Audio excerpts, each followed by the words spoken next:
నమస్కారం. కథను వినబోతున్న శ్రోతలకు చందమామ కథలు బై ఆర్కే స్వాగతం. ప్రస్తుతం చెప్పబోతున్న 4 కథలలో మొదటి కథ వ్యాపార దక్షత. సుకేతు పట్టణంలో మందారగుప్తుడు అనే ధనిక వర్తకుడు ఉండేవాడు. అతడికి కొడుకులు లేరు. ఒక్కగానొక కూతురు. పేరు వత్సల. ఆమెకు తగిన వరుని చూసి వివాహం చేసి అల్లుడికి వ్యాపారం అప్పచెప్పి తాను విశ్రాంతి తీసుకోవాలనుకున్నాడు మందారగుప్తుడు. ఈ విషయం అతడు తన భార్యతో సంప్రదించగా ఆమె తన తమ్ముడు కుమారుడైన కుందరుడు వత్సలకు తగినవాడని అన్నది. మందారగుప్తుడు తన చెల్లెలి కొడుకు చంద్రపాలుడు తగినవాడని బదులు చెప్పాడు. ఆ సమయంలో ఎంతో కాలంగా మందారగుప్తుడి దగ్గర పనిచేస్తున్న మంజరీకుడు అనేవాడు అక్కడే ఉన్నాడు. వాడు తన యజమానితో, అయ్యా, నేను తమకు సలహా ఇవ్వదగినంత సమర్థుని కాను, అయినా తమను అపార్థం చేసుకోకపోతే ఒక చిన్న సలహా ఇవ్వదలిచాను అన్నాడు. నీ సలహా ఏమిటో చెప్పు అన్నాడు మందారగుప్తుడు. అమ్మాయికి భర్త కాదగినవాడు, మీ వ్యాపారాన్ని చక్కదిద్దుకోగల నేర్పరి అయి ఉండాలని మీరిద్దరూ అభిప్రాయపడుతున్నారు. అలాంటప్పుడు కుందనుడికి చంద్రబాలుడికి ఒక పరీక్ష పెడితే ఎలా ఉంటుంది అన్నాడు మంజరీకుడు. ఏమిటా పరీక్ష అని అడిగాడు మందారగుప్తుడు. వాళ్ళిద్దరిని సువర్ణ దేశం పంపుదాం. అక్కడ ఏ తరహా వ్యాపారానికి అవకాశం ఉన్నదో తెలుసుకుని వస్తారు. దాన్ని బట్టి మనం వాళ్ళ వ్యాపార దక్షతను అంచనా కట్టవచ్చు అన్నాడు మంజరీకుడు. సువర్ణ దేశంతో వ్యాపారమా? ఆ దేశం పేరులో మాత్రమే సువర్ణం ఉన్నది. వర్షాలు 2 ఏళ్లుగా లేక ఆ దేశ ప్రజలు కాటకంతో బాధపడుతున్నారు అన్నాడు మందారగుప్తుడు. అయ్యా, ఆ కారణంగానే మనం ఆ ఇద్దరిని సువర్ణ దేశం పంపబోతున్నాం. పశ్చిమ దేశాల్లో ఉన్న వ్యాపార అవకాశాలు ప్రతి వ్యాపారస్తుడికి తెలిసినవే. కరువుతో అలమటించిపోతున్న ఆ దేశంలో ఇప్పుడు కానీ లేక ముందు ముందు కానీ ఎలాంటి వ్యాపార వస్తువులను లాభసాటిగా అమ్మవచ్చు, అది ఆ ఇద్దరూ తెలుసుకురావాల్సిన సంగతి అన్నాడు మంజరీకుడు. ఈ పరీక్ష మందారగుప్తుడికి నచ్చింది. అతను కుందన్ నుండి చంద్రపాలుణ్ణి సువర్ణ దేశానికి పంపించాడు. కొన్ని రోజుల అనంతరం వాళ్ళిద్దరూ అక్కడి నుంచి తిరిగి వచ్చారు. మందారగుప్తుడు మంజరీకుడికి కబురు చేసి అతడు రాగానే ముందుగా కుందన్ నుండి సువర్ణ దేశంలో వ్యాపారానికి ఎలాంటి వస్తువులు లాభసాటిగా గలవో చెప్పమన్నాడు. దానికి కుందనుడు, అసలు ఏదైనా కొత్త వ్యాపారం ప్రారంభించదలిస్తే అందుకు సువర్ణ దేశాన్ని మీరు ఎందుకు ఎన్నుకున్నారో నాకు అర్థం కావటం లేదు. అక్కడి పరిస్థితులు మనం విన్నదానికంటే భయంకరంగా ఉన్నవి. అయినా మనం వ్యాపారం చేయదలిస్తే ఆ దేశానికి ధాన్యాలు మొదలైన తిండి పదార్థాలు పంపడం బాగుంటుంది. వాడికి అక్కడ ఎంతైనా గిరాకీ ఉన్నది. లక్షలకు లక్షల లాభాలు గడించవచ్చు అన్నాడు కుందనుడు. ఆ తర్వాత మందారగుప్తుడు కుందనుడిని ప్రశ్నించినట్టే చంద్రపాలుడిని కూడా ప్రశ్నించాడు. అందుకు చంద్రపాలుడు, సువర్ణ దేశంతో వ్యాపారం చేయాలన్నదే మీ లక్ష్యం అయితే అందుకు మనం తక్షణమే తగిన ఏర్పాట్లు చేసుకోవాలి. అక్కడ ఇప్పుడు చిక్కిపాతలు కట్టుకు తిరుగుతున్న వాళ్లే తప్ప శుభ్రమైన బట్టలు ధరించిన వాడు ఒక్కడు కూడా నాకు కనిపించలేదు. వ్యాపార విషయాల్లో ఎన్నో లోతుపాతు తెలిసిన మీకు ఇంతకన్నా ఎక్కువ వివరించిన అవసరం లేదనుకుంటాను అన్నాడు. మందారగుప్తుడు వాళ్ళిద్దరినీ పంపివేసి మంజరీకుడితో, చెల్లెలి కొడుకని ఒకప్పుడు చంద్రపాలుడిపై ప్రేమాభిమానాలు ఉన్నమాట నిజం, కానీ సువర్ణ దేశంలోని కాటక పరిస్థితిని చూశాక కూడా వాడు ఆ దేశంతో వస్త్ర వ్యాపారం అంటూ మాట్లాడటం వింతనిపిస్తోంది. అలాంటి అవివేకికి నా కుమార్తెను ఇవ్వదలచలేదు. ఈ పరీక్ష కుందనుడి నిజ సామర్థ్యాన్ని, వ్యాపార దక్షతను బయటపెట్టింది. అతన్ని నా అల్లుడుగా చేసుకుంటాను అన్నాడు. మంజరీకుడు ఎంతో వినయంగా, కుందనుడు చంద్రపాలుల సమర్థతను అంచనా కట్టే విషయంలో మీరు ఈ వేళ ఎందుకో పొరపడినట్టు కనబడుతున్నది. ఈ పరీక్షలో నెగ్గినవాడు చంద్రపాలుడు అని నా నమ్మకం అన్నాడు. మందారగుప్తుడు ఎక్కడ లేని ఆశ్చర్యం కనబరుస్తూ, అదిలా కొంచెం వివరంగా చెప్పు అన్నాడు. ఎదురుగా కనబడుతున్న సాధక బాధకాలను ఏ సాధారణ వ్యాపారి అయినా గుర్తించగలడు. కానీ భవిష్యత్తులో లభ్యమయ్యే అవకాశాలను ముందుగా అంచనా కట్టడంలోనే వ్యాపారి దక్షత బయటపడుతుంది. కుందనుడి సంగతి చూడండి. అతను ప్రస్తుతం సువర్ణ దేశంలో ఉన్న వ్యాపార అవకాశాలనే చూడగలిగాడు. అందులోనూ పెద్ద పొరపాటు చేశాడు. మనం ఈ దేశం నుంచి ధాన్యం వగైరా తిండి పదార్థాలను ఆ దేశానికి పంపడానికి రాజా అనుమతి లభించదు. ఒకవేళ సాహసించి మనం రహస్యంగా పంపినా ఆకలి దారిద్ర్యాల్లో ఉన్న ఆ దేశ ప్రజలు వాటికి తగిన ధనం చెల్లించి కొంటారు అనేది కల్లా. మనం పంపేవి దోపిడీ అయి మనకు చిల్లి గవ్వ కూడా మిగలదు అన్నాడు మంజరీకుడు. మందారగుప్తుడు అవునన్నట్టు తలాడించి, చంద్రపాలుడి సలహా మేరకు మనం అక్కడికి వస్త్రాలు పంపినా అంతే జరుగుతుంది కదా అన్నాడు. చంద్రపాలుడు ఆ దేశంతో వస్త్రాల వ్యాపారం ఇప్పుడే ప్రారంభించమనలేదు. అందుకు తగిన ఏర్పాట్లు తక్షణమే ప్రారంభించాలన్నాడు. అంతేగాక మీ వ్యాపార దక్షత తెలిసినవాడు గనక వివరాలు చెప్పడం అవసరం లేదు అని కూడా అన్నాడు. అతడి అభిప్రాయం తెలుస్తూనే ఉన్నది. మన పట్టణంలో ఎందరో మంచి మంచి నేతగాళ్ళు ఉన్నారు. తగినంత గిరాకీ లేక వాళ్ళ మగ్గాలు ఎన్నో ఇప్పుడు మూతపడి ఉన్నవి. మనం చౌకలో నాణ్యమైన బట్టలు వాళ్ళ చేత తయారు చేయించుకునేందుకు మంచి అవకాశం. మనం ఇప్పుడే పూనుకోవాలి దానికోసం అన్నాడు మంజరీకుడు. మందారగుప్తుడు ఎంతో కుతూహలంగా, అవును, కానీ ముందు ఆ దేశంలో కరువు కాటకాలు పోవాలి కదా అన్నాడు. ఏ దేశంలోనూ వానలు ఏళ్ల తరబడి కురవకపోవడం అంటూ జరగదు. 4 చినుకులు పడి పరిస్థితి మెరుగుపడిన నాడు సువర్ణ దేశ ప్రజలు తమ చిక్కిపాతలను తప్పక అసహ్యించుకుంటారు. మనిషికి తిండి తర్వాత ముఖ్యంగా కోరేది బట్టలే కదా. అందువల్లనే సూక్ష్మ బుద్ధి గల చంద్రపాలుడు తమకు అలాంటి సలహా ఇచ్చాడు అన్నాడు మంజరీకుడు. దానితో మందారగుప్తుడికి చంద్రపాలుడి బుద్ధి ఎంత చురుకైనదో అర్థమైపోయింది. అతడు తన కుమార్తె వత్సల వివాహం చంద్రపాలుడితో అతి వైభవంగా జరిపించాడు. చంద్రపాలుడు 1-2 సంవత్సరాల్లోనే తన వ్యాపార దక్షత ఎలాంటిదో అత్తమామలకు రుజువు చేసి చూపించాడు. కథ సమాప్తం. 2వ కథ, రైతు వర్తకుడు. పట్టువదలని విక్రమార్కుడు చెట్టు వద్దకు తిరిగి వెళ్ళి చెట్టుపై నుంచి శవాన్ని దించి భుజాన వేసుకుని ఎప్పటిలాగే మౌనంగా శ్మశానకేసి నడవసాగాడు. అప్పుడు శవంలోని బేతాళుడు, రాజా, నీ ప్రయత్నం ప్రతిసారి విఫలమవుతున్నా నువ్వు విరమించకపోవడం ఆశ్చర్యంగా ఉన్నది. ఇంత రాత్రి వేళ నిన్ను ఈ శ్మశానానికి పంపి ఎవరో నిన్ను, నీ రాజపదవిని అవమానిస్తున్నారు.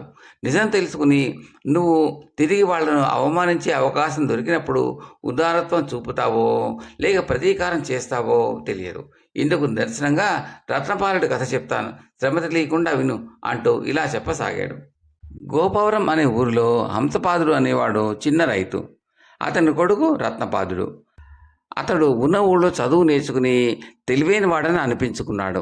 అంతటితో వాడి విద్యాదాహం తీరక దూర ప్రాంతాలకు వెళ్ళి చాలామంది గురువులను ఆశ్రయించి పండితుడై తిరిగి వచ్చాడు. అతడు ఇంటికి వచ్చిన కొద్ది రోజులకే ఆ నోట ఈ నోట అతడి పాండిత్య పటిమ గురించి రాజు విన్నాడు. ఆయన నెలకు 1000 వరహాల జీతం మీద రత్నపాదుడికి తన ఆస్థానంలో ఉద్యోగం ఇవ్వదలచినట్టు వర్తమానం పంపాడు. కొడుకు రాజు ఆస్థానంలో ఉద్యోగం దొరకడం హంసపాదుడికి చాలా సంతోషం కలిగించింది. ఆయన రత్నపాదుడితో, కష్టపడి చదివి మంచి పండితుడి అయ్యావు. నువ్వు అడగకుండానే రాజుగారి ప్రాపకం దొరికింది.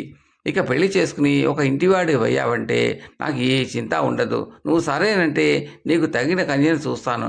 పెళ్లి చేసుకుని ఒకేసారి రాజధాని నగరానికి వెళ్ళి కాపురం పెట్టు అన్నాడు.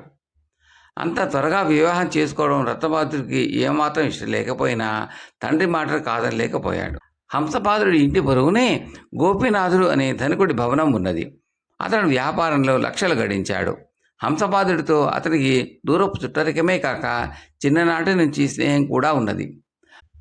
గోపీనాథుడికి పెళ్లి ఈడుకొచ్చిన కూతురున్నది. ఆమె అందమైనదే కాక మంచి చురుకుదనం, వినయగుణం కలది. ఎంతో కాలంగా హంసపాదుడు ఆమెను తన కొడుకు చేసుకోవాలన్న ఆశతో ఉన్నాడు. రత్నపాదుడు పెళ్లి చేసుకునేందుకు అంగీకారం తెలపగానే హంసపాదుడు గోపీనాథుడి ఇంటికి వెళ్ళి విషయం కదిపాడు. అది వింటూనే గోపీనాథుడు నివ్వెరపోయి, మిత్రమా, మన మధ్య అంతో ఎంతో దూరపు చుట్టరికంతో పాటు స్నేహం కూడా ఉన్నది, కాదనను. మనం వియ్యంకులం కావడానికి ఆ 2 మాత్రమే చాలవు. బాగా స్థితివంతుడైన వాడికి నా కూతురుని ఇవ్వాలనుకుంటున్నాను. అలా చేయకపోతే నేను ఒక్కగానొక్క కూతురుకు అన్యాయం చేశానని అందరూ తప్పుపడతారు. బుద్ధిహీనుడికి నన్ను జమకడతారు అన్నాడు. అందుకు హంసపాదుడు ముఖం చిన్నపుచ్చుకుని, నా కొడుకు ఏమిటి లోటు? వాడి రాజాశ్రయం ఉన్నది, నెలకు 1000 వరహాల సంపాదన ఉన్నది, అతడికున్న పాండిత్యంతో ఏనాటికైనా ఉచ్చ స్థితికి వస్తాడు కదా అన్నాడు. మరొకలాగా అనుకోకు, రాజధాని నగరంలో 1000 వరహాల జీతం ఏదో బతకడానికి సరిపోతుంది, కానీ సుఖంగా బతకడానికి మాత్రం కాదు అన్నాడు గోపీనాథుడు నిదానంగా. హంసపాదుడు ఇంటికి తిరిగి వచ్చాడు. తండ్రి విచారంగా ఉండడం చూసి రత్నపాదుడు కారణం అడిగాడు. ఆయన జరిగింది చెప్పాడు. తండ్రికి గోపీనాథుడి కూతురిని కోడలుగా తెచ్చుకోవాలన్న ఉద్దేశం ఉన్నదని ఆనాటి వరకు అతడికి తెలియదు. తర్వాత కొద్ది రోజులకు పొరుగురి రైతు తారాంగుడి కుమార్తెతో రత్నపాదుడి వివాహం జరిగింది. 1 నెల తర్వాత అతను భార్యతో పాటు రాజధాని నగరంలో కాపురం పెట్టాడు. క్రమక్రమంగా అతనికి రాజస్థానంలో మంచి పేరు ప్రఖ్యాతులు వచ్చాయి. కానీ ఆర్థికంగా అతనికి పరిస్థితి చెప్పుకోదగ్గదిగా మెరుగుపడలేదు. రాను రాను కుటుంబం పెరిగింది. దానితో పాటు ఖర్చులు పెరిగి రత్నపాలుని చికాకు పరిచాయి. అతడు బాగా ఆలోచించి భార్య బిడ్డలతో సహా ఇంటికి తిరిగి వచ్చాడు. ఆసరికి వయసు బాగా మీరిపోయిన హంసపాదుడు సరిగ్గా వ్యవసాయం చేయలేకపోతున్నాడు. రత్నపాదుడు వ్యవసాయాన్ని స్వయంగా చేపట్టి తనకున్న పొలంతో పాటు మరికొంత పొలాన్ని కౌలుకు తీసుకున్నాడు. రాజు కొలువులో పట్టుపరపుల మీద కూర్చుని సాహిత్య చర్చలు చేసిన రత్నపాలుడికి ఎండనక వాననక కష్టపడి పనిచేయవలసి రావడం చాలా శ్రమ అనిపించింది. అయినా పట్టుదల కొద్దీ తొందరలోనే ఈ కొత్త జీవితానికి అలవాటు పడిపోయాడు. ఉన్నది చిన్న గ్రామం కావడం వల్ల రత్నపాదుడు వచ్చే ఆదాయంలో కుటుంబ ఖర్చులకు పోను కొంత మిగిల్చగలిగేవాడు. ఈ విధంగా 4 ఏళ్లు గడిచేసరికి అతని వద్ద కొంత డబ్బు చేరింది. దాంతో అతడు వ్యవసాయంతో పాటు వ్యాపారం కూడా ప్రారంభించాడు. తోటి రైతుల వద్ద ముందుగానే ధాన్యం కొనుగోలు చేసి పట్టణం నుంచి వచ్చే వర్తకులకు లాభసాటిగా అమ్మసాగాడు. ఇలా 10 ఏళ్లు గడిచేసరికి రత్నపాలుడు మరికొన్ని ఇతరత్రా వ్యాపారాలు కూడా ప్రారంభించి లక్షలు ఆర్జించి నగరంలోనే పెద్ద భవంతిని కట్టుకున్నాడు. ఇప్పుడు అతను ఇతరుల దృష్టిలో సమర్థుడైన గొప్ప వ్యాపారి. అతడికి పెద్ద కొడుకు చేతికి అందివచ్చి తండ్రి నుంచి వ్యాపారంలో మెలకువలు గ్రహించి దిట్ట అనిపించుకున్నాడు. ఆనాడు రత్నపాలుడికి కుమార్తెని నిరాకరించిన గోపీనాథుడు ఆమెను పొరుగు గ్రామంలో ఉన్న సంపన్నుల ఇంటికి కోడలిగా చేశాడు. ఆమె కూతురు ఇప్పుడు పెళ్ళిడుకు ఎదిగి ఉన్నది. తన మనవరాల్ని రత్నపాలుడి కొడుకు ఇచ్చి చేయాలని ఆలోచనలో ఉన్నాడు గోపీనాథుడు. కుర్రవాడి చురుకుదనం, వ్యాపార విషయాల్లో వాడి చొరవ అతన్ని బాగా ఆకర్షించాయి. పైగా లక్షాధికారి కొడుకు. ఒకనాడు గోపీనాథుడు హంసపాదుడిని కలుసుకుని తన మనసులోని సంగతి బయటపెట్టి గతంలో జరిగిన దాని గురించి బాధపడడం భావ్యం కాదు. విధివశాత్తు ఆనాడు మనం బియ్యంకులం అయ్యే అవకాశం చేజారిపోయింది అన్నాడు. హంసపాదుడు ఒక్క క్షణమాగి కోపంగా, అదేం వీలు పడదు. నా మనవడికి పెద్ద పెద్ద కోటీశ్వర్లు తమ పిల్లలను ఇవ్వడానికి సిద్ధంగా ఉన్నారు అన్నాడు. ఒకనాడు గోపీనాథుడి వల్ల తనకు జరిగిన అవమానాన్ని హంసపాదుడు మర్చిపోలేదు. అది ఇంకా అతని మనసును బాధిస్తూనే ఉన్నది. అతడు ఎంతో కాలంగా తగిన సమయం కోసం ఎదురు చూస్తున్నాడు. ఇన్నాళ్లకు గొప్ప ధనవంతుడైన తన కొడుకు కారణంగా గోపీనాథుడిని అవమానించే అవకాశం వచ్చింది. దాన్ని అతడు ఉపయోగించుకోదలిచాడు. కానీ రత్నపాదుడు కల్పించుకుని, నాన్న, గతాన్ని మర్చిపోతాం, మనకు ధనానికి ఏం తక్కువ అని తండ్రిని గోపీనాథుడితో బియ్యం అందేందుకు ఒప్పించాడు. ఆ తర్వాత గోపీనాథుడి మనవరాలకి హంసపాదుడి మనవడికి వైభవంగా వివాహం జరిగిపోయింది. బేతాళుడి కథ చెప్పి, రాజా, ఒకనాడు తండ్రిని తనను అవమానించిన గోపీనాథుడి మనవరాల్ని రత్నపాదుడు తన కొడుకు ఎందుకు చేసుకున్నాడు? తను పొందిన అవమానానికి ప్రతీకారం చేసే అవకాశం వచ్చినప్పటికీ ఎందుకు జారవిడిచాడు? గొప్ప ఉదాహరణ అనిపించుకోవాలన్నా, లేక గోపీనాథుడు అంతటి వాడే తను అడిగే స్థితికి వచ్చాడనే సంతృప్తితోనా? ఈ సందేహానికి సమాధానం తెలిసి కూడా చెప్పకపోయావో నీ తల పగిలిపోతుంది అన్నాడు. దానికి విక్రమార్కుడు, గోపీనాథుడు ప్రతీకారం చేయవలసిన తప్పు ఏమీ చేయలేదు. అతడు మంచి లోకజ్ఞానం కలవాడు, వ్యాపారస్తుడు. కయ్యానికిలాగే బియ్యానికి కూడా సమవుజ్జి అవసరం.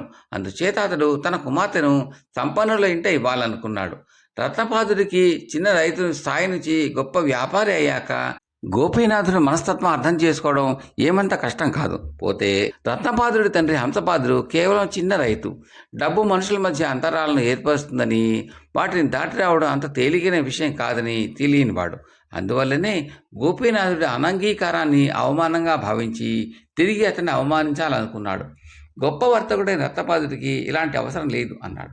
రాజుకి ఈ విధంగా మౌనభంగం కలగగానే బేతాళుడు శవంతో సహా మాయమై తిరిగి చెట్టెక్కాడు. కథ సమాప్తం. 3వ కథ, పాలక లక్షణం.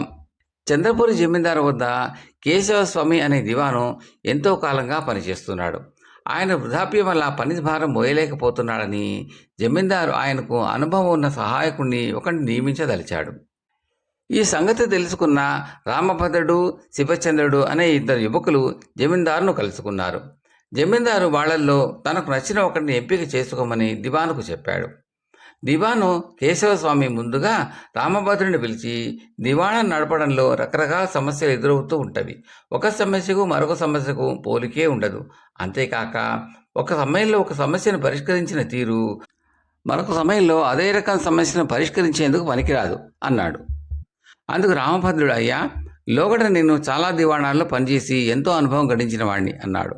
దానికి కేశవస్వామి, ఒక దివాణంలో పనిచేసి గడించిన అనుభవం మరొక దివాణా పనికి ఎంతవరకు ఉపకరిస్తుందో నాకు తెలియదు. సరే, ఈ దివాణం గురించి చెప్తున్నాను. ఇక్కడ ఎన్నో పనులు పెరిగిపోయి ఉన్నవి. అంతేకాక అవి ఎన్నో జటిలమైన సమస్యలతో ముడిపడి ఉన్నవి. అంతా ఒక క్రమ పద్ధతిలో పెట్టడానికి నీదంటూ ఒక ప్రత్యేకమైన ఆలోచన ధోరణి ఏమైనా ఉన్నదా అని అడిగాడు. నేను పరిష్కరించవలసిన ప్రతి పనిని క్షుణ్ణంగా పరిశీలించి దాని సరైన సమాధానం ఇది అని ఒక నిర్ణయానికి వచ్చిన తర్వాతే ఆ పనికి పూనుకుంటాను. అందువల్ల పనులన్నీ అనుకున్న పద్ధతిలో జరిపించడానికి నాకు ఎటువంటి ఆటంకాలు ఉండవు అన్నాడు రామభద్రుడు. ఆ తర్వాత దివాను శివచంద్రుడిని పిలిచి రామభద్రుడిని అడిగినట్టే అడిగాడు. అందుకు శివచంద్రుడు, నేను ఏదైనా ఒక సమస్యను పరిష్కరించే ముందు దానికి సంబంధించిన కొన్ని సరైన ప్రశ్నలు తయారు చేస్తాను. వాటికి తృప్తికరమైన సమాధానం దొరికిన తర్వాతే కార్యక్రమం చేపడతాను అన్నాడు. ఇలా ఇద్దరి సమాధానాలు విన్న తర్వాత దివాను కేశవస్వామి జమీందారు వద్దకు వెళ్ళాడు. ఇద్దరూ తెలివిమంతుల్లా కనిపించారు. మీకు సహాయకుడు నియమించుకోవడం కొంత కష్టసాధ్యమేమో అన్నాడు జమీందారు దివాన్తో. అయ్యా, అలాంటిదేమీ లేదు. తమరు శివచంద్రుడికి ఈ ఉద్యోగం ఇవ్వవచ్చు అన్నాడు దివాను. మీరు శివచంద్రుని ఎన్నిక చేయడానికి ఏదైనా ప్రత్యేక కారణం ఉన్నదా అని జమీందారు దివాన్ అడిగాడు. కారణం ఉన్నది. ఒక పనిని చేపట్టినప్పుడు అందులో ఎదురయ్యే సాధక బాధకాలన్నీ వితర్కించుకుని ప్రశ్నలను బట్టి సమాధానాలు వెతకడం సమర్థుడైన పాలకుడి లక్షణం. మనలో మనం సరైన ప్రశ్నలు వేసుకోగలిగితే వాటి సమాధానాలు వెతుక్కోవడం ఏమంత కష్టం కాదు. శివచంద్రుడిలో ఈ లక్షణాలు ఉండడం వల్లనే అతడి పదవికి అర్హుడు అని నేను భావిస్తున్నాను అన్నాడు దివాను. జమీందార్ దివాను జవాబుకు తృప్తిపడి శివచంద్రుడిని అతడి సహాయకుడుగా నియమించాడు. కథ సమాప్తం. 4వ కథ, కొండంత ధైర్యం. రాత్రి 2 జాముల వేళ నలుగురు ప్రయాణికులు పడవలో నాగావళి నది దాటి ఒడ్డు చేరారు. వాళ్ళు 4 కోసుల దూరంలో ఉన్న విక్రమపురం వెళ్ళాలి. రేవు దగ్గర ప్రయాణికుల గుర్రపు బండి ఒకటి సిద్ధంగా ఉన్నది. ప్రయాణికులు గుర్రపు బండిలో ఎక్కి కూర్చున్నారు. చీకటికి తోడు చుట్టుపక్కల అంతా చిన్న చిట్టడవి. బండి గతుకుల దారిలో నడుస్తున్నది. ఒకచోట ఒక ఎలుగుబంటు, దాని పిల్లలు 2 కొద్ది దూరంలో దారికి అడ్డంగా వచ్చి పక్కనే ఉన్న చెట్లలోకి పరుగు తీసినాయి. ఇది చూసి ప్రయాణికుల్లో ఒకడు, ఇంకా నయం, ఆ ఎలుగుబంట మన మీద దూకినాయి కాదు, రాత్రిపూట ప్రయాణం చేయడం కన్నా బుద్ధి తక్కువ మరొకటి ఉండదు అన్నాడు. ఆ వెంటనే ప్రయాణికుల్లో ఒకడు బండి ఆపమన్నాడు ఆజ్ఞాపిస్తున్నట్టుగా. బండి ఆగగానే వాడు దభీమని కిందకి దూకి దుస్తుల్లో నుంచి తడతాళ మెరుస్తున్న ఒక పెద్ద కత్తి బయటికి తీసి, ఈ చింతటి పేరు వినే ఉంటారు, ఎలుగుబంట్ల కన్నా పెద్ద పులుల కన్నా భయంకరుణ్ణి. ఈ చుట్టుపక్కల ఉన్న చిట్టడివి కొండ ప్రాంతాల నా మాటకు తిరుగులేదు. చెప్పగానే తమ దగ్గర ఉన్న డబ్బు దశకం ఇచ్చేసే వాళ్లకు నేను ఇలాంటి హాని కలిగించను. కానీ అవి ఇవ్వడానికి ఏమాత్రం ఆలస్యం చేసినా, సహాయం కోసం కేకలు వేసినా అలాంటి వాళ్లను మరుక్షణమే ఈ కత్తికి ఎరవేస్తాను. విన్నారు కదా, వెంటనే మీ దగ్గర ఉన్న డబ్బు, వేళ్ల ఉంగరాలు అన్నీ తీసి మర్యాదగా ఇక్కడ పెట్టండి అంటూ నేల మీద చిన్న పంచపరిచాడు. ప్రయాణికులు 3 గడగడలాడిపోతూ తమ దగ్గర ఉన్న డబ్బు, బంగారు వస్తువులు దొంగకు ఇవ్వబోతున్నంతలో బండివాడు చేతిలో ఉన్న చెర్నాకులను గాలిలో టపీమంటూ ఒక్కసారి మోగించి, ఒరే దారి దోపిడీ దొంగ చింతడు, నువ్వేనా? నువ్వు బండి ఎక్కేటప్పుడే నీ దొంగ చూపు గమనించాను. అయినా వేసి చూద్దామని ఊరుకున్నాను. పార్వతీపురం జమీందారు గారు నిన్ను పట్టేందుకు పంపిన గూఢచారిని నేను అంటూ కిందకి దూకి ఒక అడుగు ముందుకు వేశాడు. గూఢచారి అన్న పేరు వింటూనే దొంగ ఒక్క క్షణం నిలువెల్లా వణికిపోయాడు. ఆ మరుక్షణ 3 ప్రయాణికులు వాడి మీద కలియబడి కత్తిలాక్కుని చితకబాదారు. బండివాడు తాడుతో వాడిని కాళ్ళు చేతులు బిగించి కట్టాడు. ఆ తర్వాత 4 వాడిని ఎత్తి బండిలో వేసి విక్రమపురంకి బయలుదేరారు. దారిలో ప్రయాణికుల్లో ఒకడు బండివాడిని, ఈ దారి దోపిడీ దొంగను పట్టేందుకు తమరు గుర్రబండి తోలేవాడి వేషం వేయవలసి వచ్చిందన్నమాట. తమరు జమీందారు గారు గూఢచారి అని ముందే తెలిస్తే మేము వీడిని చూసి అంతగా భయపడిపోయేవాళ్ళం కాదు అన్నాడు. అప్పుడు చింతడు నాకు దొరికేవాడు కాడు, ఎలాగైతేనే ఇవాళతో వీడి ఆట కట్టించాను అన్నాడు బండి తోలేవాడు. బండి విక్రమపురం చేరగానే బండివాడు కొత్వాల్ ఇంటి ముందు బండి ఆపి తలుపు తట్టాడు. కొత్వాల్ బయటకు వచ్చి చింతని చూస్తూనే, నీ బండిలో వచ్చిన వాళ్ళు చాలా ధైర్యవంతుల్లా ఉన్నారు. మొత్తం మీద వీడిని పట్టుకోగలిగారు. నేను వీడి కోసం ఎన్ని ఉచ్చులు వేసినా దొరికాడు కాడు అన్నాడు. కొత్వాల్ ఇలా అనగానే ప్రయాణికులు, అయ్యా వీడిని పట్టేంత తెగువ ధైర్యం మాకెక్కడిది? బండి తోలేవాడి వేషంలో ఉన్న పార్వతీపురం జమీందారు గారి గూఢచారి ముందుగా వాడిని బెదరగొట్టారు. అప్పుడు మాకు కొండంత ధైర్యం వచ్చి చింతన మీద కలియబడ్డాం. మా డబ్బు పోకుండా కాపాడినందుకు తెల్లవారాక వారికి మాకు తోచిన బహుమానం ఇచ్చుకుంటాం అన్నారు ఎంతో సంతోషంగా. ఈ మాటలకు కొత్వాల్ ఆశ్చర్యపోయి బండివాడితో, ఒరే లక్ష్మణ, ఏమిటిది, నువ్వు గూఢచారివి కావడం ఏమిట్రా అన్నాడు. అప్పుడు బండివాడు జరిగిందంతా కొత్వాలకు చెప్పి, అయ్యా, మేము నలుగురం ఉండి ఎంత దుష్టుడైన దారిదోపిడి దొంగ అయినా ఒక్కడిని పట్టి బంధించలేకపోవడం సిగ్గుచేటు కదా, అందుకే నేను గూఢచారిగా నాటకం ఆడాను అన్నాడు. కొత్వాల్ బండి లక్ష్మణను చాలా మెచ్చుకున్నాడు. ఈ సంగతి విన్న పార్వతీపురం జమీందారు మర్నాడు 2 సభల్లో లక్ష్మణ సమయస్ఫూర్తిని, ధైర్యాన్ని పొగిడి విలువైన బహుమానాలు ఇచ్చాడు. కథ సమాప్తం.